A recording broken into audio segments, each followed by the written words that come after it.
Welcome back to another North Carolina Tar Heels basketball podcast here on TarHeelIllustrated.com. And if you're watching us on our YouTube channel that is called Tar Heel Illustrated, you can also catch us on Twitter at Heel Illustrated, no S in the middle, Facebook, Tar Heel Illustrated, and of course, TarHeelIllustrated.com for just $8.33 a month. You can be a Carolina insider too. This is THI publisher Andrew Jones. Joining me is our director of basketball recruiting and analyst, longtime college, AAU, and high school coach, Mr. David Sisk. And David, the portal is chaos right now. North Carolina has lost 6 guys into the portal in the last 2 weeks, 15 days. But today, Hubert Davis began the process of replenishing his roster through the portal by picking up Paxson Wojcik, a 6'5" wing guard who spent the last 2 years at Brown. In fact, he played a game in the Dean Dome last season against the Tar Heels. His first 2 years, he played for Porter Moser at Loyola of Chicago. The name is familiar to a lot of UNC fans, David, because his father, Doug, was on Matt Doherty's staff for 3 years at Carolina. In fact, Paxson was born in August that first year that his dad was on the UNC staff. We'll dive into what kind of player he is and the fit and all that kind of stuff, but your immediate thoughts about Paxson Wojcik being the first of what will be several kids from the portal to pop for Carolina. Well, starting with a portal, you brought that up. It came to my attention today that there are no McDonald's All-Americans on any of the Final Four teams. So it tells you where the portal's at in 2023. And, you know, nobody knows that better in North Carolina. They've lost 6 players now to the portal. So Caleb Love is the 6th, announces today. And then I guess within an hour of that, Paxson Wojcik is the first to be added. So, you know, we've had 6 leave with the portal. You've had 1 come in, and who knows, you may get 6 come in through the portal or more. Who knows? But, you know, like you say, it's March mayhem with portal. But, you know, Wojcik, no stranger. I don't think that name, obviously, North Carolina fans, you explained why. But I think Hubert Davis identified the first thing that he needs shooting. I think in the last 2 years, Wojcik in one season shot 42.1% from 3, shot 40% the other. So obviously that was one thing North Carolina needed badly. And I think Coach Davis has identified that with those shooting percentages. And some of the guys that they have contacted and reached out to, you know, we didn't think maybe the 2 guard would be something that they would be the first priority.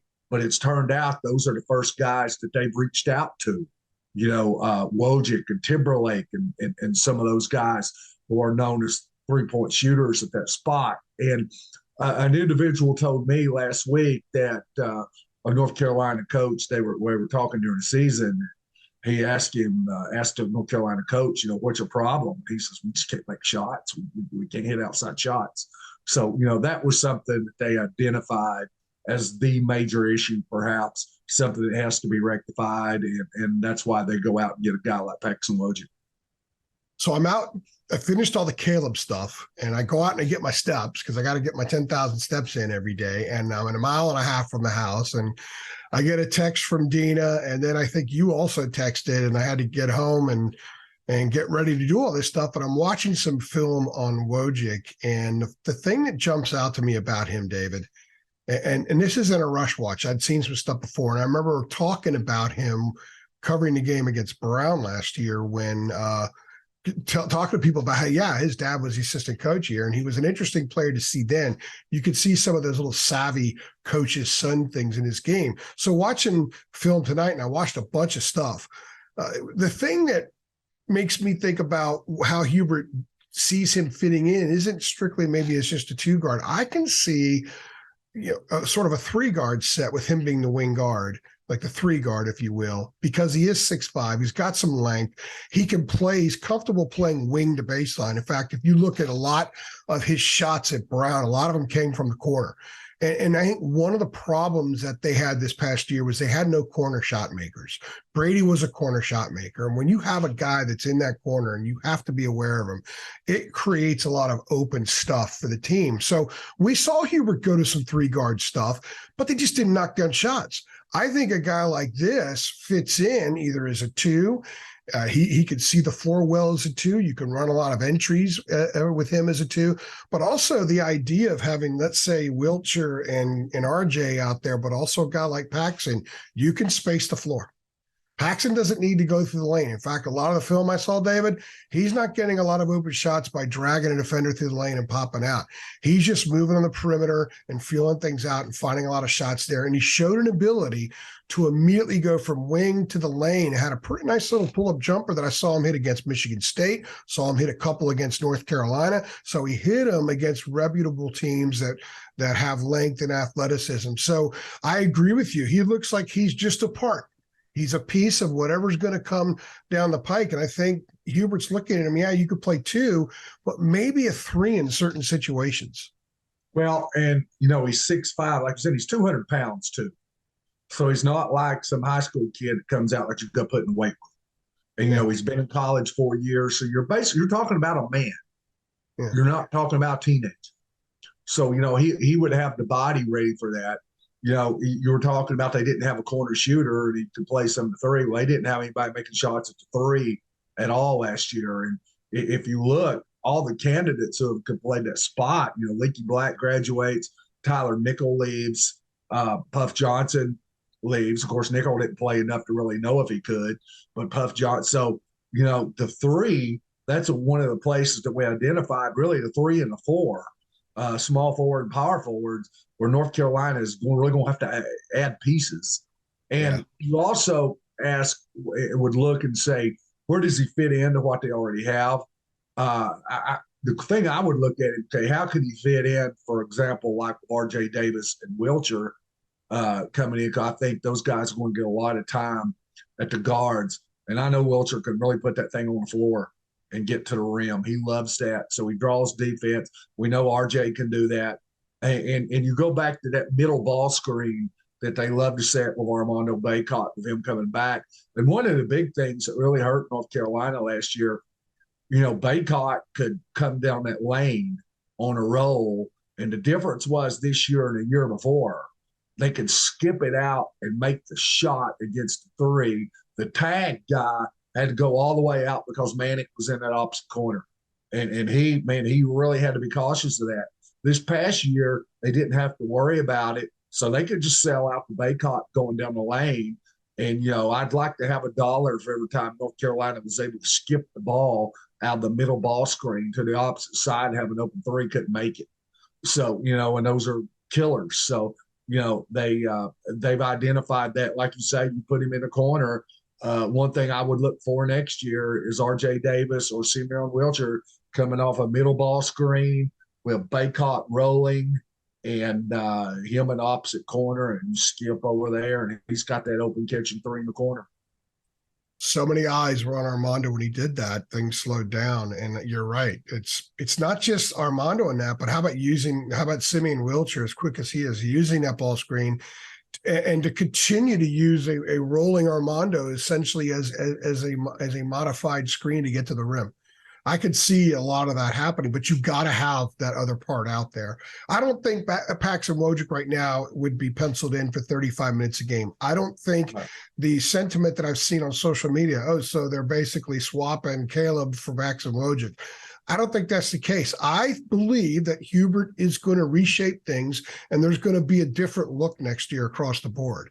And that's one of the reasons why dudes are leaving. And don't think that everyone is hightailing it, getting out of what someone would call a sinking ship. A lot of these guys were kind of nudged out, and it wasn't working. So Hubert's reshaping things.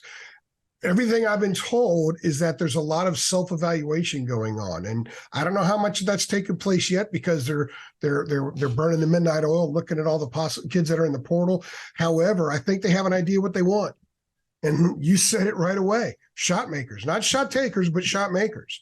And if you can have a guy that comes in off the bench that's happy playing anywhere from 12 to 25, given the circumstances, and someone that is comfortable at the 2 and certainly at the 3, and you could space things like that, and you get yourself a bouncy 4 who can also cut. Man, if you get a guy that can cut from the 4 and go back door and cut from wherever he is, use the baseline, just think about how much more open everything would be. Watch the tournament. Watch the way so many of these teams that have advanced use space. Florida Atlantic uses space really well. Miami does it really well, and they put pressure on you with that. I think that Hubert might envision a little bit more of that than what we saw this past year, because the reality is it didn't work for Nansen. Although Hubert spoke up the right game all along, I think this is a full recognition. We'll see that over the next few weeks, that it didn't work with a guy like that. They have to be springier, bouncier, and literally more perimeter oriented with what the guys are bringing in. Most of them. I do think they need to bring in a backup for Armando. And I think, we've not mentioned the 3 yet. Except that he could be spending some time there, but they really don't have, like I said, they don't have a starter there. So you've got to have a bucket getter at that spot. And I think that's just crucial, that when you have small forwards that can't make shots, it's tough. So, and it's not, I'm not talking about a catch and shoot guy. I'm talking about a 3-level scorer at that spot. And there are going to be some become available. And in fact, I heard a name this morning that was one of the first guys that when I got hired by you that I probably covered.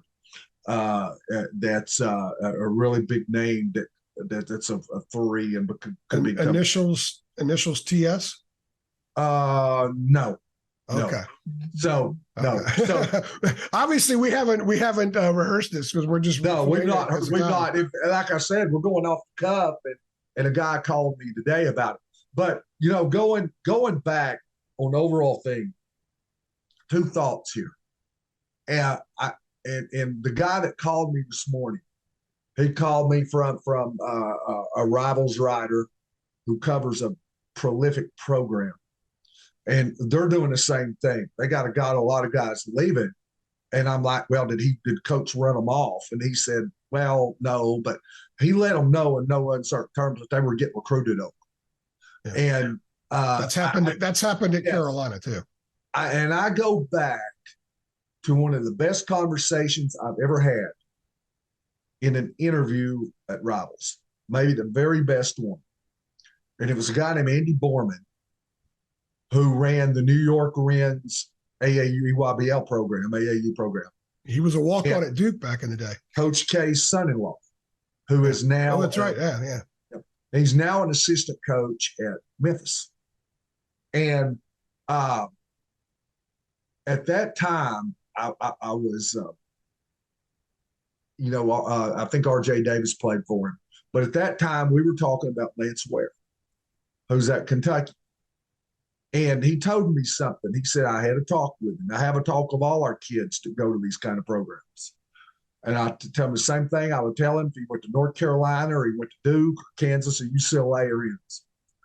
He said, when you get recruited over the first time, don't come home because it's going to happen. That's the way these programs work. They're going to recruit over you. And he said, not only are they going to recruit over you once, they're going to recruit over you numerous times. He said, I expect you to stay there the whole time. He said, and so you can expect that if you stay there 4 years, you can expect to get recruited over 4 times because they're always looking for the best player they could get. So I expect that's something that Coach Davis made clear. Yeah, I think kids are getting run off a lot of places. And I do think, and I don't want to go down this path, but this will be something we'll handle in the summer more, but they're professionals now. They're making money. They have a lot more freedom than they did before. And I think a lot of them are being treated a little bit more like professionals as well. So that's part of the other side of this deal. And I think with Carolina, you've got a head coach that is reshaping things in the image that he wants. He has this vision, and this is what he's doing. And I agree with you about the 3 spot, by the way. I think that they can. I wrote a column the other day, said, I think they need to get 2 3s in the portal.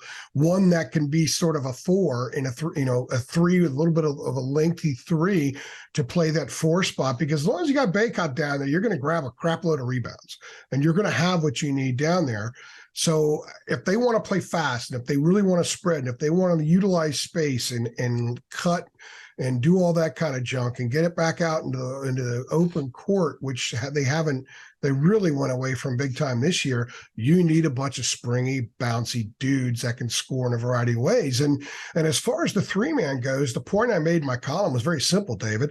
The last time they had a three that could score was Cam Johnson, and they were a 1 seed. It's the last time they were a 1 seed. Since Cam Johnson left, they were an 8 seed. They were 14-19. They were an 8 seed. They were an 8 seed, and they didn't get in. So actually, the year after he left, they were 14-19. Then they were 8 seed, and didn't get in. If you go back and look at Roy's championship teams, 05, Rashad McCants was the 3. 2009, Danny Green was the 3. 2017, Justin Jackson was the 3. And if you look at some of the other teams that had a chance, 2011, 2012, Harrison Barnes was your 3. 2019, like I said, Cam Johnson was your 3.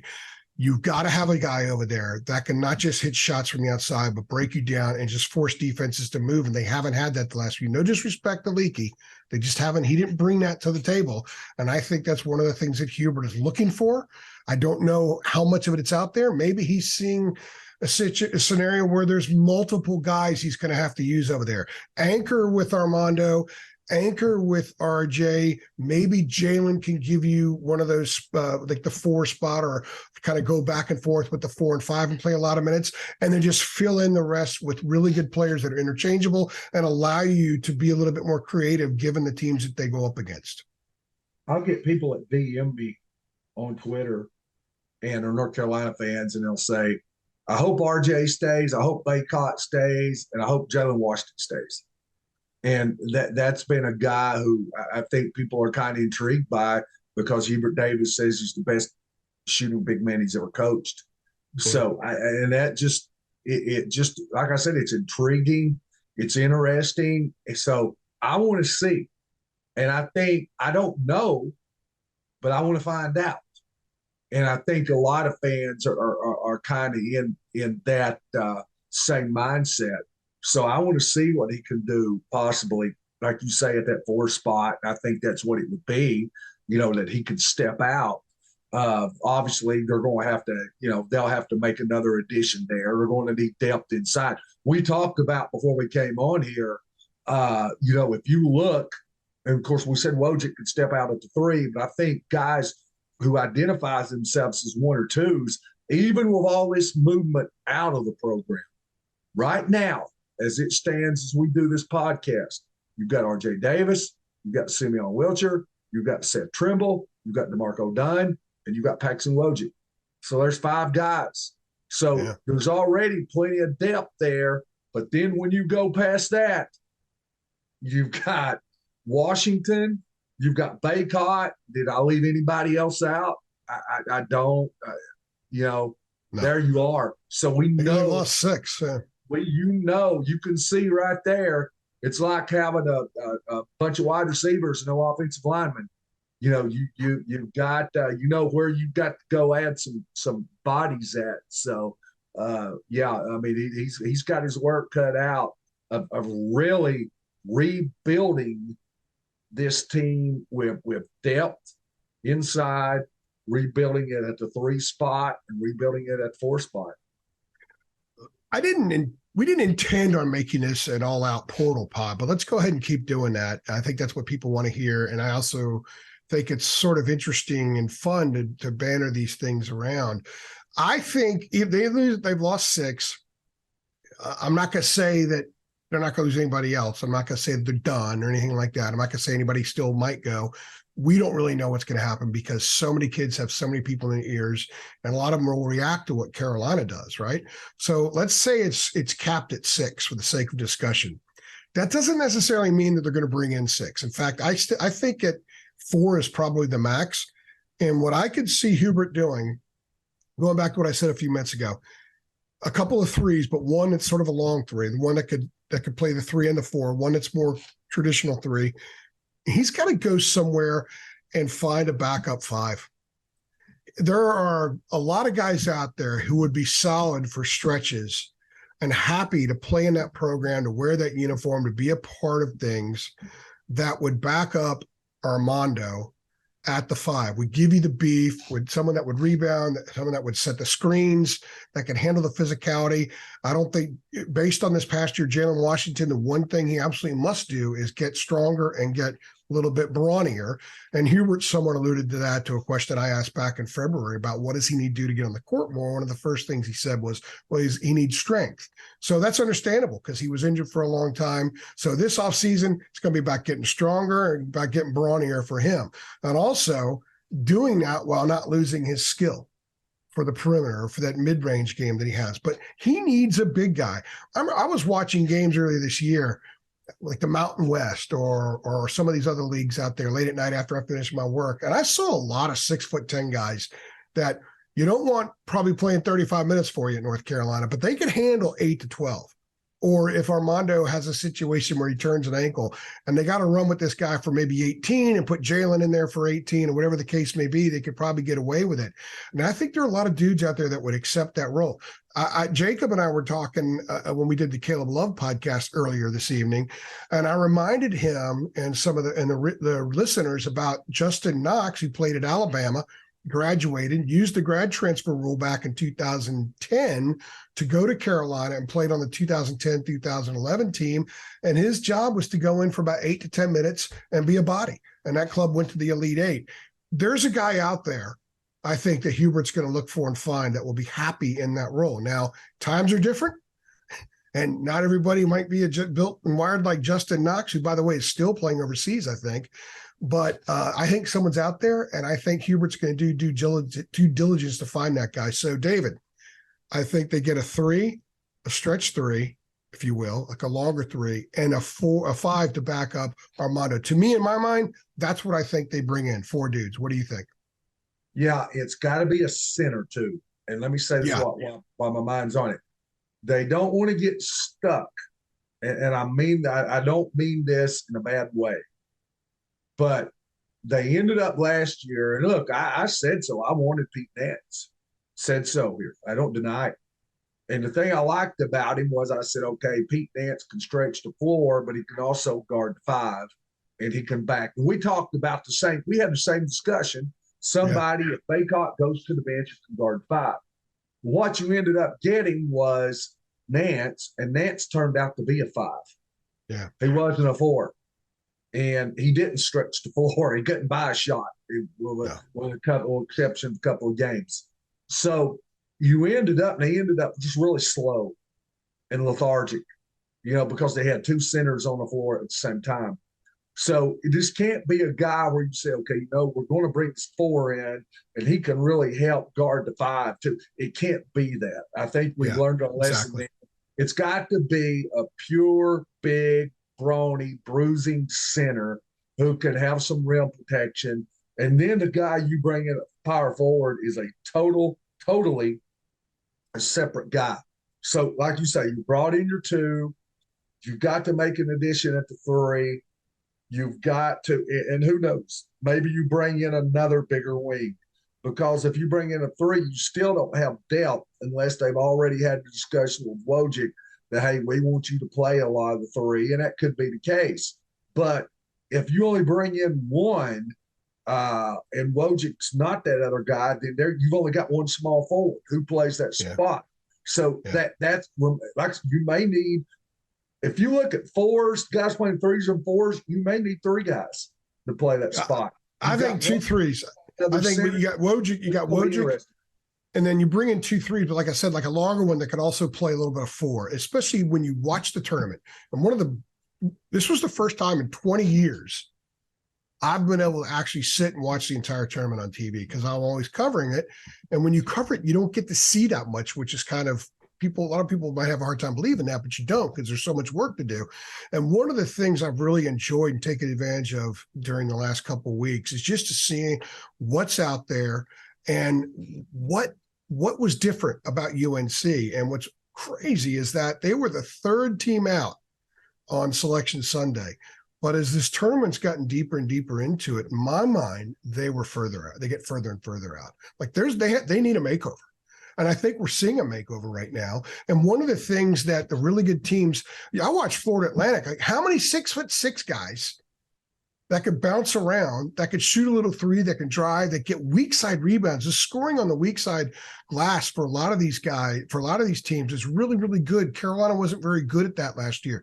They weren't very efficient with a lot of their offensive rebound production.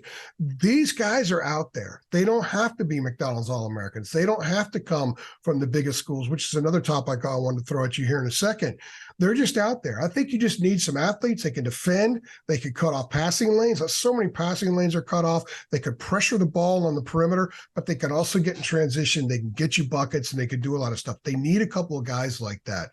So they can go to that, and they can, if they have to go into a press, you've got big-time athletes you can press with. I thought Hubert was going to press more this year. He had a little success with it, but I think he pulled away from it because you can't press if you have Bacot and Nance on the floor. Yeah. Can't do it. And that's why I think he backed away from it, because he didn't want to do something with the other guys that he can't do with his regular guys. And I get that. Yeah. And, you can build through the portal. I mean, if you look at these teams, now they've not absolutely all sold out on. It's not like you look at these teams during the Final Four and they've got everybody on the teams been in the portal. Yeah. But you can look at the teams that went a long way. Texas, all the way through it, had guys come out of the portal. Arkansas, I don't think there's 900 names, 1,000 names, over maybe 1,000 names now in the portal. I think Arkansas's contacted every one of them. And you see teams that are successful and they've gone through the portal, and you can rebuild. I look at Miami. Miami's got 3 starters that came out from other places, key players. And I've said this, Larinaga from 2018 to 2021, Andrew, was 16-41 in the ACC. Yeah. And you go into 2021-22, and you're 25 games below 500 ACC. And they say, okay, we got a coach that's 72 years old. It's not like he's a young guy. We're giving a chance. We're going to stick with him. And he totally reinvented himself through the portal, through small positionless ball. Now, they do have a big, but I like these teams that have got guys that are between 6'4" and 6'8", and they can switch out, versatile, and they can all guard multiple positions, and they stretch you out on the floor, and you can stretch them, and they don't lose anything on the defensive end. Those are teams I like. You can't tell who's the 4, you can't tell who's the 2. I like those type of teams. But, I look at Miami, like I said, they reinvented themselves. And I was on a radio show in Alabama today, and I made a statement that, to me, this story is not getting reported, not getting told about Miami, about how they rebuilt it, because they were the laughingstock last summer. Nigel Pack, to me, is the most important basketball player that's come along to college basketball in years. I call him the Kurt Flood of college basketball. Did you put that on a tweet, or was that in a text? I did. The free agent. Yeah. He comes in last year, and I know this because Kentucky was in on him. And he comes in and he says, look, Miami's giving me $400,000 a year. They're going to give me $800,000 over 2 years. And we were hearing this stuff, and we were like, what? It's unheard of. Because the thing was, you didn't talk about that beforehand. This was something that was worked out later. This NIL couldn't be involved in recruitments. The NCAA said that. So he's going and saying that. And there were coaches that said right off the bat, look, go to Miami, then we're not playing that game. Okay? So they play that game. And John Ruiz, the billionaire booster from Miami, I'm not talking out of school. Google John Ruiz, R-U-I-Z, and Google Nigel Pack. And the first thing will pop up is the story with John Ruiz's tweet that we have signed him to a 2-year, $800,000 contract, $400,000 per year, plus a new car. And that's what he was getting. So it drives to market. You had players then who were committed to certain schools, guards who were all of a sudden decommitted because they said, look, I know I agreed to come to your school for 250,000, but Nigel Pack's getting 400. I'm better than Nigel Pack. If Nigel Pack's worth 400, I need to be getting 500. And this stuff went on all summer, and it was the talk of the summer, and coaches and programs would not go in that direction. Well, you know who did go? Miami, Jim Larinaga, John Ruiz. They were all in, and here they are in the Final Four. I don't know if that's the way you go about it. It's looking to me like that's probably the way you're going to have to go about it, because that's college sports in 2023. And Miami in with both feet, and they're in the Final Four. I do think things will change some, because I do believe that with the new leadership in the NCAA, there's so much that needs to be dealt with, that this will be dealt with to a degree. But you are right. In fact, a lot of these guys they're talking during the season. I know for a fact that some of the Carolina players had interaction with teams, and people are like, well, how disloyal? Well, it's just the way things are. Things have completely changed very quickly. And another one of the things that needs to change, in my opinion, Dave, and this will be the last thing that we hit on here, fans have got to stop looking at where a guy plays who's in the portal or goes to your school and judge him because of that. You just mentioned Miami. Where did Jordan Miller play? George Mason. Where did Norchad O'Meara play? Played at Arkansas State. How about Marquise Newell from Kansas State, who was the best player in the tournament, right? He started out at Little Rock.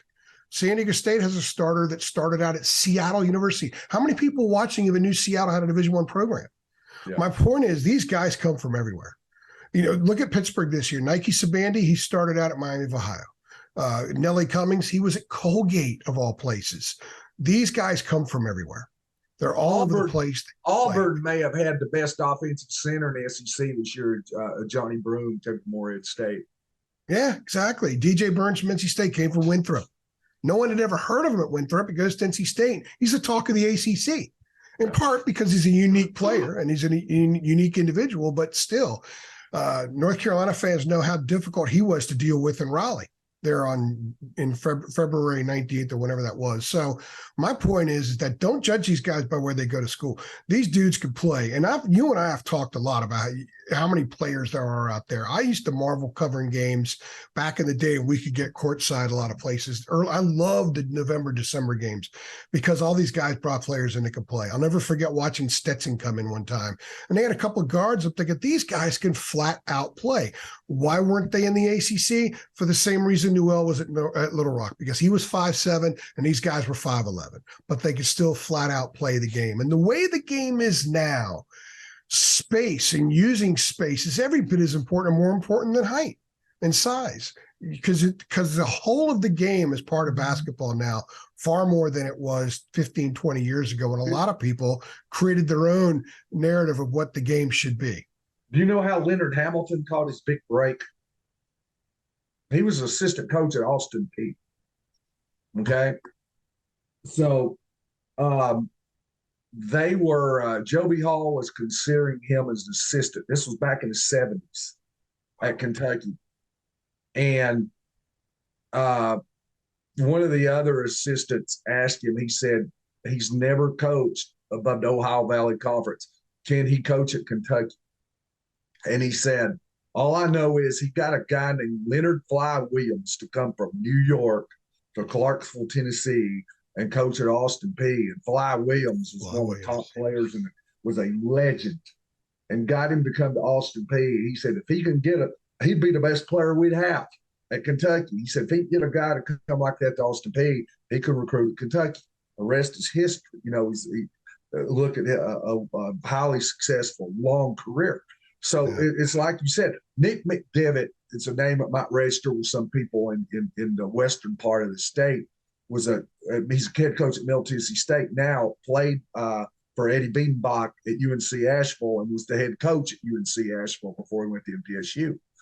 Brought in two freshmen who were both, I think, your Big South Conference as freshmen, were two of the best players in the Big South. Both averaged about 20 points a game. Nobody else recruited them.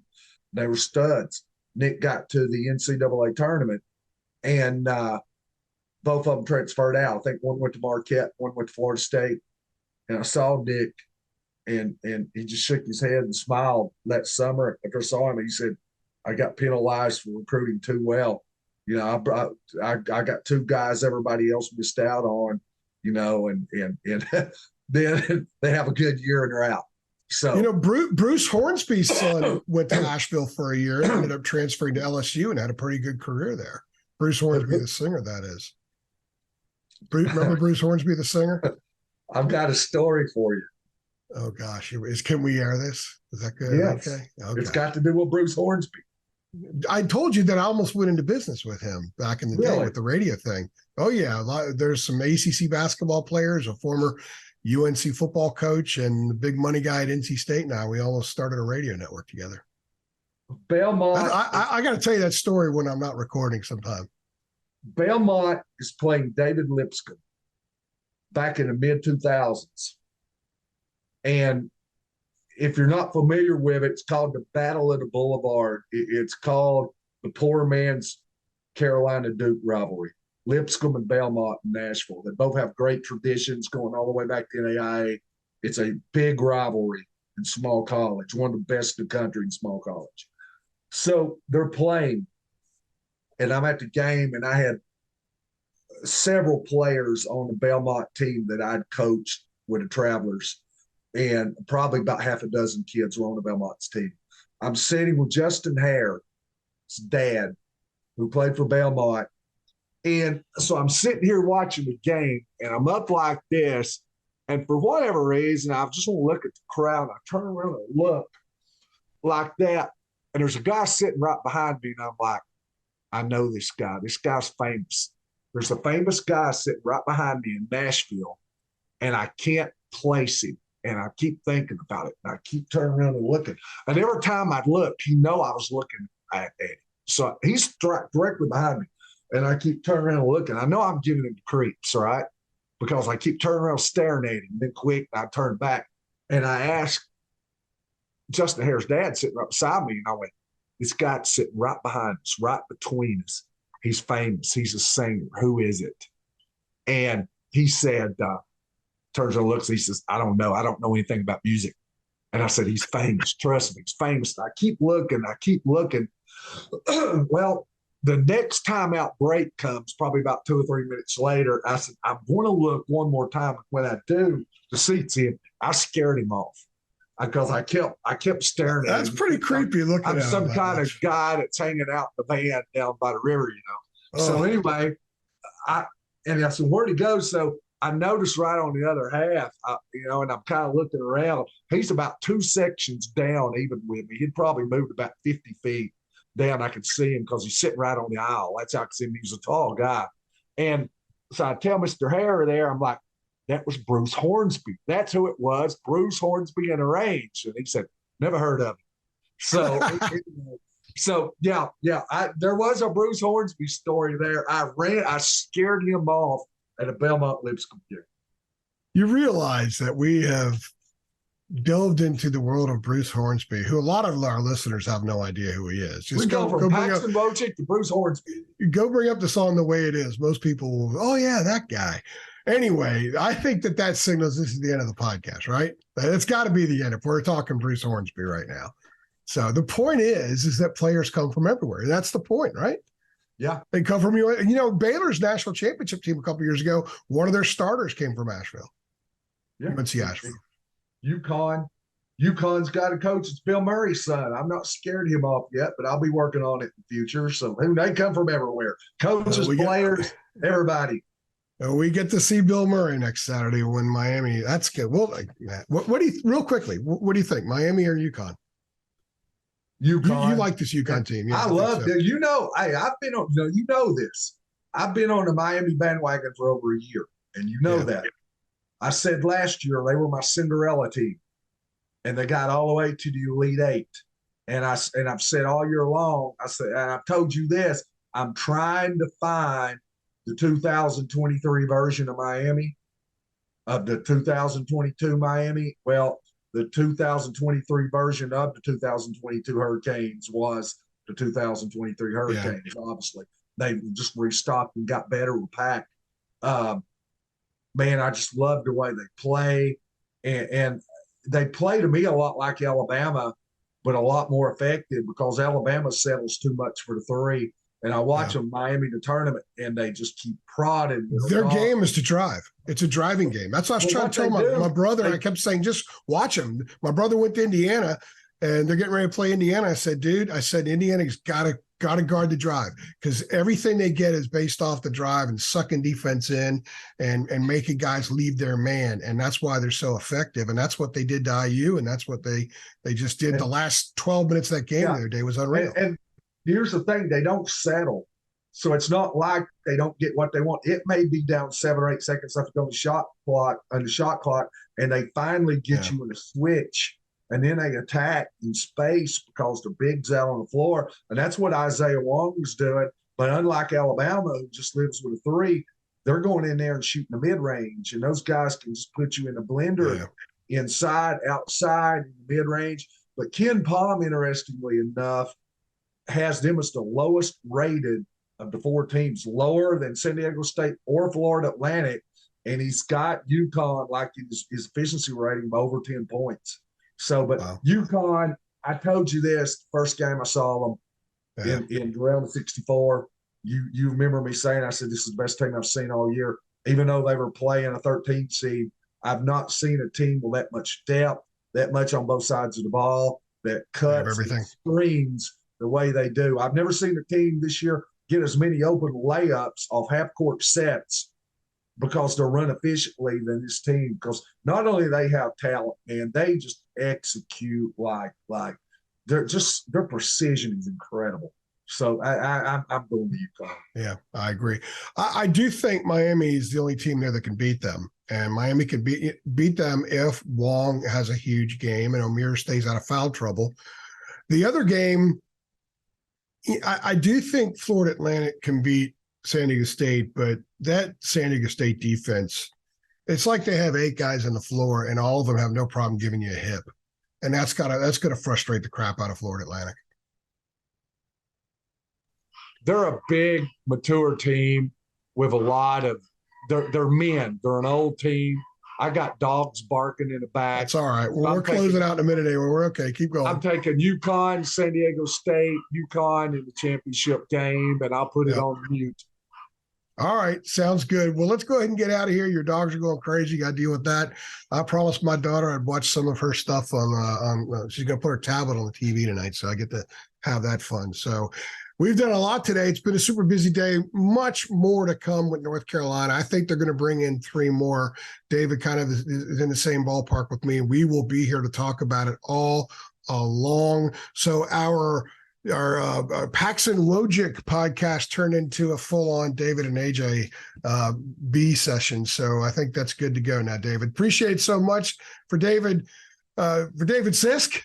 I've got dogs barking now too. For David Sisk, this is Andrew Jones. We appreciate you stopping by. Don't forget, guys, for just $8.33 a month, you can be a Carolina insider too. Thanks.